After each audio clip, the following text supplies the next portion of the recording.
শেষের কবিতা রবীন্দ্রনাথ ঠাকুর। ১৩ আশঙ্কা। সকালবেলায় কাজে মন দেওয়া আজ লাবণ্যর পক্ষে কঠিন।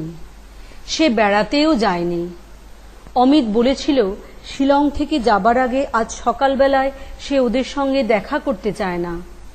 সেই পণটাকে রক্ষা করবার ভার দুজনেরই উপর। কেননা যে রাস্তায় ও বেড়াতে যায় সেই রাস্তা দিয়েই অমিতকে যেতে হবে। মনে তাই লোভ ছিল যথেষ্ট, সেটাকে কোষে দমন করতে হলো।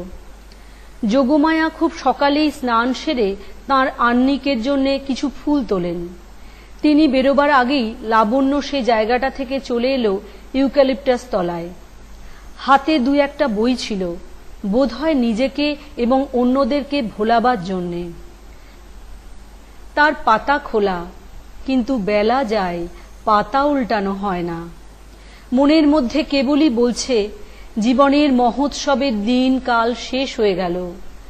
আজ সকালে একবার মেঘরৌদ্রের মধ্যে দিয়ে ভাঙনের দূত আকাশ ঝেঁটিয়ে বেড়াচ্ছে।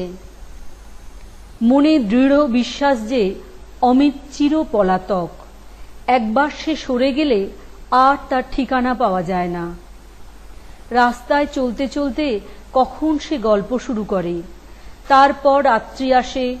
পরদিন সকালে দেখা যায় গল্পের গাঁথন ছিন্ন, পথিক গেছে চলে। লাবণ্য তাই ভাবছিল ওর গল্পটা এখন থেকে চিরদিনের মতো রইল বাকি।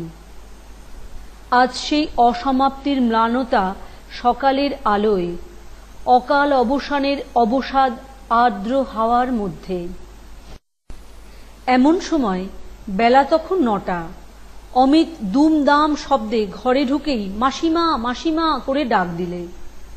যোগমায়া প্রাতঃ সন্ধ্যা সেরে ভাঁড়ারের কাজে প্রবৃত্ত। আজ তাঁরও মনটা পীড়িত। অমিত তার কথায়, হাসিতে, চাঞ্চল্যে এতদিন তাঁর স্নেহাসক্ত মনকে, তাঁর ঘরকে ভরে রেখেছিল। সে চলে গেছে, এই ব্যথার বোঝা নিয়ে তাঁর সকালবেলাটা যেন বৃষ্টিবিন্দুর ভারে সদ্যপাতি ফুলের মতো নুয়ে পড়েছে। তাঁর বিচ্ছেদ কাতর ঘরকন্যার কাজে আজ তিনি লাবণ্যকে ডাকেননি। বুঝেছিলেন আজ তার দরকার ছিল একলা থাকার, লোকের চোখের আড়ালে। লাবণ্য তাড়াতাড়ি উঠে দাঁড়ালো। কোলের থেকে বই গেল পড়ে, জানতেও পারলে না। এদিকে যোগমায়া ভাঁড়ার ঘর থেকে দ্রুত পদে বেরিয়ে এসে বললেন, কি বাবা অমিত, ভূমিকম্প না কি? ভূমিকম্পই তো। জিনিসপত্র রওনা করে দিয়েছি, গাড়ি ঠিক। ডাকঘরে গেলুম দেখতে চিঠিপত্র কিছু আছে কিনা, সেখানে এক টেলিগ্রাম। অমিতর মুখের ভাব দেখে যোগমায়া উদ্বিগ্ন হয়ে জিজ্ঞাসা করলেন, খবর সব ভালো তো? লাবণ্য ঘরে এসে জুটল। অমিত ব্যাকুল মুখে বললে, আজই সন্ধেবেলায় আসছে সিসি, আমার বোন, তার বন্ধু কেটি মিত্তির আর তার দাদা নরেন। তা ভাবনা কিসের বাছা? শুনেছি ঘোড়দৌড়ের মাঠের কাছে একটা বাড়ি খালি আছে। যদি নিতান্ত না পাওয়া যায়, আমার এখানে কি একরকম করে জায়গা হবে না? সেজন্য ভাবনা নেই মাসি। তারা নিজেরাই টেলিগ্রাফ করে হোটেলে জায়গা ঠিক করেছে। আর যাই হোক বাবা, তোমার বোনেরা এসে যে দেখবে তুমি ওই লক্ষ্মী ছাড়া বাড়িটাতে আছো, সে কিছুতেই হবে না। তারা আপন লোকের খেপামির জন্যে দায়ী করবে আমাদেরকেই। না মাসি, আমার প্যারাডাইস লস্ট। ওই নগ্ন আসবাবের স্বর্গ থেকে আমার বিদায়। সেই দড়ির খাটিয়ার নীড় থেকে আমার সুখ স্বপ্নগুলো উড়ে পালাবে। আমাকেও জায়গা নিতে হবে সেই অতি পরিচ্ছন্ন হোটেলের এক অতি সভ্য কামরায়। কথাটা বিশেষ কিছু নয়, তবু লাবণ্যর মুখ বিবর্ণ হয়ে গেল। এতদিন একটা কথা ওর মনেও আসেনি যে অমিতর যে সমাজ, সে ওদের সমাজ থেকে সহস্র যোজন দূরে। এক মুহূর্তেই সেটা বুঝতে পারলে। অমিত যে আজ কলকাতায় চলে যাচ্ছিল, তার মধ্যে বিচ্ছেদের কঠোর মূর্তি ছিল না। কিন্তু এই যে আজ ও হোটেলে যেতে বাধ্য হলো, এইটেতেই লাবণ্য বুঝলে যে বাসা এতদিন ওরা দুজনে নানা অদৃশ্য উপকরণে গড়ে তুলেছিল সেটা কোনোদিন বুঝি আর দৃশ্য হবে না। লাবণ্যর দিকে একটু চেয়ে অমিত যোগমায়াকে বললে, আমি হোটেলেই যাই আর জাহান্নামেই যাই, কিন্তু এখানেই আমার আসল বাসা। অমিত বুঝেছে শহর থেকে আসছে এক অশুভ দৃষ্টি। মনে মনে নানা প্ল্যান করছে যাতে সিসির দল এখানে না আসতে পারে, কিন্তু ইদানিং ওর চিঠিপত্র আসছিল যোগমায়ার বাড়ির ঠিকানায়। তখন ভাবেনি কোনো সময় তাতে বিপদ ঘটতে পারে। অমিতর মনের ভাবগুলো চাপা থাকতে চায় না, এমনকি প্রকাশ পায় কিছু আতিশয্যের সঙ্গে। ওর বোনের আশা সম্বন্ধে অমিতর এত বেশি উদ্বেগ যোগমায়ার কাছে অসঙ্গত ঠেকছিল। লাবণ্যও ভাবলে অমিত ওকে নিয়ে বোনেদের কাছে লজ্জিত। ব্যাপারটা লাবণ্যর কাছে বিস্বাদ ও অসম্মানজনক হয়ে দাঁড়ালো। অমিত লাবণ্যকে জিজ্ঞাসা করলে, তোমার কি সময় আছে, বেড়াতে যাবে? লাবণ্য একটু যেন কঠিন করে বললে, না, সময় নেই। যোগমায়া ব্যস্ত হয়ে বললেন, যাও না মা, বেরিয়ে এসো গে। লাবণ্য বললে, কর্তামা, কিছুকাল থেকে সুরমাকে পড়ানোর বড় অবহেলা হয়েছে, খুবই অন্যায় করেছি। কাল রাত্রেই ঠিক করেছিলুম আজ থেকে কিছুতেই আর ঢিলেমি করা যাবে না। বলে লাবণ্য ঠোঁট চেপে মুখ শক্ত করে রইল। লাবণ্যর এই জেদের মেজাজটা যোগমায়ার পরিচিত। পীড়াপিড়ি করতে সাহস করলেন না। অমিত নীরস কণ্ঠে, আমিও চললুম কর্তব্য করতে, ওদের জন্যে সব ঠিক করে রাখা চাই। এই বলে চলে যাবার আগে বারান্দায় একবার স্তব্ধ হয়ে দাঁড়ালো। বললে, বন্যা, ওই চেয়ে দেখো, গাছের আড়াল থেকে আমার বাড়ির চালাটা অল্প একটু দেখা যাচ্ছে। একটা কথা তোমাদের বলা হয়নি, ওই বাড়িটা কিনে নিয়েছি। বাড়ির মালিক অবাক, নিশ্চয়ই ভেবেছে ওখানে সোনার গোপন খনি আবিষ্কার করে থাকব। দাম বেশ একটু চড়িয়ে নিয়েছে। ওখানে সোনার খনির সন্ধান তো পেয়েই ছিলুম, সে সন্ধান একমাত্র আমিই জানি। আমার জীর্ণ কুটিরের ঐশ্বর্য সবার চোখ থেকে লুকোনো থাকবে? লাবণ্যর মুখে গভীর একটা বিষাদের ছায়া পড়ল। বললে, আর কারো কথা অত করে তুমি ভাবো কেন? না হয় আর সবাই জানতে পারলে, ঠিকমতো জানতে পারাই তো চাই। তাহলে কেউ অমর্যাদা করতে সাহস করে না। এ কথার কোনো উত্তর না দিয়ে অমিত বললে, বন্যা, ঠিক করে রেখেছি বিয়ের পরে ওই বাড়িতেই আমরা কিছুদিন এসে থাকব। আমার সেই গঙ্গার ধারের বাগান, সেই ঘাট, সেই বটগাছ, সব মিলিয়ে গেছে ওই বাড়ির মধ্যে। তোমার দেওয়া মিতালি নাম ওকেই সাজে। ও বাড়ি থেকে আজ তুমি বেরিয়ে এসেছো মিতা, আবার একদিন যদি ঢুকতে চাও দেখবে ওখানে তোমাকে কুলোবে না। পৃথিবীতে আজকের দিনের বাসায় কালকের দিনের জায়গা হয় না। সেদিন তুমি বলেছিলে জীবনে মানুষের প্রথম সাধনা দারিদ্র্যের, দ্বিতীয় সাধনা ঐশ্বর্যের, তারপরে শেষ সাধনার কথা বলনি, সেটা হচ্ছে ত্যাগের। বন্যা, ওটা তোমাদের রবি ঠাকুরের কথা। সে লিখেছে শাহজাহান আজ তার তাজমহলকেও ছাড়িয়ে গেল। একটা কথা তোমার কবির মাথায় আসেনি যে আমরা তৈরি করি তৈরি জিনিসকে ছাড়িয়ে যাবার জন্যেই। বিশ্ব সৃষ্টিতে ওইটিকেই বলে এভলিউশন। একটা অনাসৃষ্টি ভূত ঘাড়ে চেপে থাকে, বলে সৃষ্টি করো, সৃষ্টি করলেই ভূত নামে, তখন সৃষ্টিটাকেও আর দরকার থাকে না। কিন্তু তাই বলে ওই ছেড়ে যাওয়াটাই চরম কথা নয়। জগতে শাহজাহান মমতাজের অক্ষয় ধারা বয়ে চলেছেই। ওরা কি একজন মাত্র?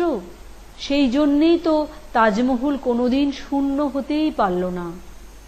নিবারণ চক্রবর্তী বাসরঘরের উপর একটা কবিতা লিখেছে, সেটা তোমাদের কবিবরের তাজমহলের সংক্ষিপ্ত উত্তর, পোস্টকার্ডে লেখা। তোমারে ছাড়ায়ে যেতে হবে রাত্রি যবে উঠিবে উন্মনা হয়ে প্রভাতের রথচক্র রবে। হায় রে বাসর ঘর, বিরাট বাহির সেজে বিচ্ছেদের দস্যু ভয়ঙ্কর। তবু সে যতই ভাঙে চোরে, মালা বদলের হার যত দেয় ছিন্ন ছিন্ন করে, তুমি আছো ক্ষয়হীন অনুদিন। তোমার উৎসব বিচ্ছিন্ন না হয় কভু, না হয় নীরব। কে বলে তোমারে ছেড়ে গিয়েছে যুগল, শূন্য করি তব শয্যাতল। যায় নাই, যায় নাই, নব নব যাত্রী মাঝে ফিরে ফিরে আসিছে তারাই, তোমার আহ্বানে উদার তোমার দ্বার পানে। হে বাসর ঘর, বিশ্বে প্রেম মৃত্যুহীন, তুমিও অমর। রবি ঠাকুর কেবল চলে যাবার কথাই বলে, রয়ে যাবার গান গাইতে জানে না। বন্যা, কবি কি বলে যে আমরাও দুজন যেদিন ওই দরজায় ঘা দেব, দরজা খুলবে না? মিনতি রাখো মিতা, আজ সকালে কবির লড়াই তুলো না। তুমি কি ভাবছ প্রথম দিন থেকেই আমি জানতে পারিনি যে তুমিই নিবারণ চক্রবর্তী? কিন্তু তোমার ওই কবিতার মধ্যে এখনই আমাদের ভালোবাসার সমাধি তৈরি করতে শুরু করো না, অন্তত তার মরার জন্য অপেক্ষা করো। অমিত আজ নানা বাজে কথা বলে ভিতরের কোন একটা উদ্বেগকে চাপা দিতে চায়, লাবণ্য তা বুঝেছিল। অমিত বুঝতে পেরেছে কাব্যের দ্বন্দ্ব কাল সন্ধেবেলায় বেখাপ হয়নি, আজ সকালবেলায় তার সুর কেটে যাচ্ছে। কিন্তু সেইটে যে লাবণ্যর কাছে সুস্পষ্ট, সেও ওর ভালো লাগলো না। একটু নিরসভাবে বললে, তাহলে যাই, বিশ্বজগতে আমারও কাজ আছে। আপাতত সে হচ্ছে হোটেল পরিদর্শন। ওদিকে লক্ষ্মী ছাড়া নিবারণ চক্রবর্তীর ছুটির মেয়াদ এবার ফুরলো বুঝি। তখন লাবণ্য অমিতর হাত ধরে বললে, দেখো মিতা, আমাকে চিরদিন যেন ক্ষমা করতে পারো। যদি একদিন চলে যাবার সময় আসে তবে তোমার পায়ে পড়ি, যেন রাগ করে চলে যেও না। এই বলে চোখের জল ঢাকবার জন্যে দ্রুত অন্য ঘরে গেল। অমিত কিছুক্ষণ স্তব্ধ হয়ে দাঁড়িয়ে রইল। তারপরে আস্তে আস্তে যেন অন্য মনে গেল ইউক্যালিপটাস তলায়। দেখলে সেখানে আখরোটের গোটা কতক ভাঙা খোলা ছড়ানো। দেখেই ওর মনটার ভিতর কেমন একটা ব্যথা চেপে ধরলে। জীবনের ধারা চলতে চলতে তার যেসব চিহ্ন বিছিয়ে যায়, সেগুলো তুচ্ছতাই সবচেয়ে সকরুণ। তারপরে দেখলে ঘাসের উপরে একটা বই, সেটা রবি ঠাকুরের বলাকা। তার নিচের পাতাটা ভিজে গেছে। একবার ভাবলে ফিরিয়ে দিয়ে আসি গে, কিন্তু ফিরিয়ে দিলে না, সেটা নিল পকেটে। হোটেলে যাবো যাবো করলে, তাও গেল না, বসে পড়ল গাছতলাটাতে। রাতের ভিজে মেঘে আকাশটাকে খুব করে মেজে দিয়েছে। ধুলো ধোয়া বাতাসে অত্যন্ত স্পষ্ট করে প্রকাশ পাচ্ছে চারিদিকের ছবিটা। পাহাড়ের আর গাছপালার সীমান্তগুলি যেন ঘন নীল আকাশে খুদে দেওয়া। জগৎটা যেন কাছে এগিয়ে একেবারে মনের উপরে এসে ঠেকল। আস্তে আস্তে বেলা চলে যাচ্ছে, তার ভিতরটাতে ভৈরবী সুর। এখনই খুব কষে কাজে লাগবে বলে লাবণ্যর পণ ছিল। তবু যখন দূর থেকে দেখলে অমিত গাছতলায় বসে, আর থাকতে পারলে না। বুকের ভিতরটা হাঁপিয়ে উঠল, চোখ এলো জলে ছলছলিয়ে। কাছে এসে বললে, মিতা, তুমি কি ভাবছ? এতদিন যা ভাবছিলুম একেবারে তার উল্টো। মাঝে মাঝে মনটাকে উল্টিয়ে না দেখলে তুমি ভালো থাকো না। তোমার উল্টো ভাবনাটা কিরকম শুনি? তোমাকে মনের মধ্যে নিয়ে এতদিন কেবল ঘর বানাচ্ছিলুম, কখনো গঙ্গার ধারে, কখনো পাহাড়ের উপরে। আজ মনের মধ্যে জাগছে সকালবেলাকার আলোয় উদাস করা একটা পথের ছবি, অরণ্যের ছায়ায় ছায়ায় ওই পাহাড়গুলোর উপর দিয়ে। হাতে আছে লোহার ফলাওয়ালা লম্বা লাঠি, পিঠে আছে চামড়ার স্ট্যাপ দেওয়া বাঁধা একটা চৌকো থলি। তুমি চলবে সঙ্গে, তোমার নাম সার্থক হোক বন্যা। তুমি আমাকে বদ্ধ ঘর থেকে বের করে পথে ভাসিয়ে নিয়ে চললে বুঝি।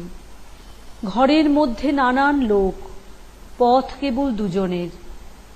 ডায়মন্ড হারবারের বাগানটা তো গেছেই, তারপরে সেই ৭৫ টাকার ঘর বেচারাও গেল। তা যাকগে, কিন্তু চলবার পথে বিচ্ছেদের ব্যবস্থাটা কিরকম করবে? দিনান্তে তুমি এক পান্থশালায় ঢুকবে আর আমি আর একটাতে? তার দরকার হয় না বন্যা। চলাতেই নতুন রাখে, পায়ে পায়ে নতুন। পুরনো হবার সময় পাওয়া যায় না, বসে থাকাটাই বুড়োমি। হঠাৎ এ খেয়ালটা তোমার কেন মনে হলো মিতা? তবে বলি, হঠাৎ শোভনলালের কাছ থেকে একখানা চিঠি পেয়েছি। তার নাম শুনেছ বোধহয়, রায়চাঁদ প্রেমচাঁদওয়ালা। ভারত ইতিহাসের সাবেক পথগুলো সন্ধান করবে বলে কিছুকাল থেকে সে বেরিয়ে পড়েছে। সে অতীতের লুপ্ত পথ উদ্ধার করতে চায়।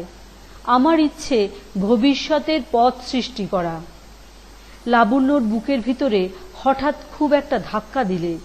কথাটাকে বাধা দিয়ে অমিতকে বললে, শোভনলালের সঙ্গে একই বৎসর আমি এমএ দিয়েছি। তার সব খবরটা শুনতে ইচ্ছে করে। এক সময় সে খেপেছিল আফগানিস্তানের প্রাচীন শহর কাপিসের ভিতর দিয়ে একদিন যে পুরনো রাস্তা চলেছিল সেইটাকে আয়ত্ত করবে। ওই রাস্তা দিয়েই ভারতবর্ষে হিউয়েনসাংয়ের তীর্থযাত্রা, ওই রাস্তা দিয়েই তারও পূর্বে আলেকজান্ডারের রণযাত্রা। খুব কষে পুস্তু পড়লে, পাঠানি কায়দা কানুন অভ্যাস করলে, সুন্দর চেহারা, ঢিলে কাপড়ে ঠিক পাঠানের মতো দেখতে হয় না, দেখায় যেন পার্শিকের মতো। আমাকে এসে ধরলে সেখানে ফরাসি পণ্ডিতেরা এই কাজে লেগেছেন, তাঁদের কাছে পরিচয়পত্র দিতে। ফ্রান্সে থাকতে তাঁদের কারো কারো কাছে আমি পড়েছি, দিলেম পত্র। কিন্তু ভারত সরকারের ছাড় চিঠি জুটল না। তারপর থেকে দুর্গম হিমালয়ের মধ্যে কেবলই পথ খুঁজে খুঁজে বেড়াচ্ছে, কখনো কাশ্মীরে, কখনো কুমায়ুনে। এবার ইচ্ছা হয়েছে হিমালয়ের পূর্ব প্রান্তটাতেও সন্ধান করবে। বৌদ্ধ ধর্ম প্রচারের রাস্তা এদিক দিয়ে কোথায় কোথায় গেছে সেইটে দেখতে চায়। ওই পথ খেপাটার কথা মনে করে আমারও মন উদাস হয়ে যায়। পুঁথির মধ্যে আমরা কেবল কথার রাস্তা খুঁজে খুঁজে চোখ খোয়াই। ওই পাগল বেরিয়েছে পথের পুঁথি পড়তে, মানব বিধাতার নিজের হাতে লেখা। আমার কি মনে হয় জানো? কি বলো? প্রথম যৌবনে একদিন শোভনলাল কোন কাঁকন পরা হাতের ধাক্কা খেয়েছিল, তাই ঘরের থেকে পথের মধ্যে ছিটকিয়ে পড়েছে।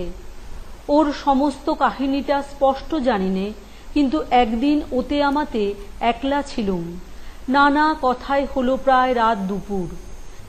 জানালার বাইরে হঠাৎ চাঁদ দেখা দিল একটা ফুলন্ত জারুল গাছের আড়ালে।